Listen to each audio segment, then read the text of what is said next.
Yes. So my very first season, I played for Magic Jack. And for those that are familiar with Magic Jack, it was probably the worst environment I was ever in.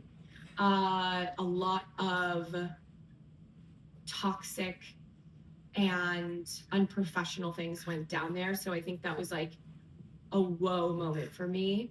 Um, and actually, the WPS had spent a lot more money and actually had a lot more things that you would kind of imagine for a professional athlete. But it was really just so unsafe and so inconsistent, and it made it really, really hard as a rookie. Um, I then went to Sweden and I played for a team that still to this day I can barely pronounce the name. And it did change my life, and it was a wonderful experience. And we played in like a dark, dingy locker room that we shared with boys, and we were on turf every day. So that was the infrastructure. And those two lessons started to teach me that what you put into a space matters as much as what the space is. When I came back from Sweden, I played for Chicago. Again, I felt that erraticness of you might have a coach today, your coach might not show up tomorrow. You're playing on a college football turf for your games. You don't have staff, you don't have a GM, you don't have a collective bargaining agreement, you don't have an HR department. So all of those things were just exhausting.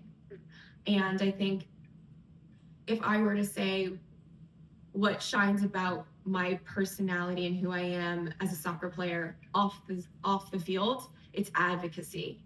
So from the lesson that I learned in the WPS and then my time in Sweden, when I came back to the NWSL, I was determined to be an advocate because I think I felt like I had experienced what a young player should never experience without the advocacy I needed from my older players.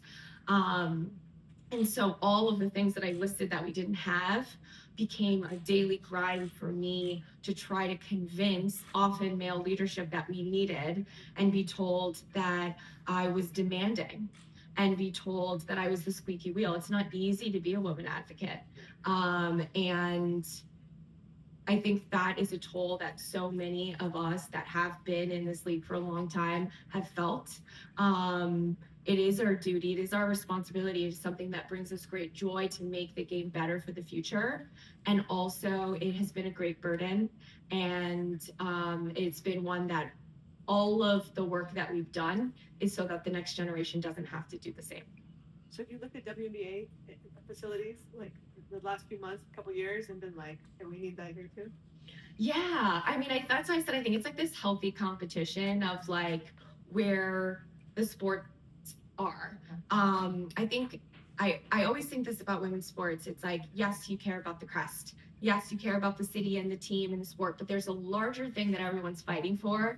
And I really feel that there's a synergy between soccer and basketball, particularly in the last few years in this country. And, you know, the fact that in the W, they're getting the respect and the coverage that is getting closer to what they deserve, I think is a really, really powerful and important thing for women's soccer too.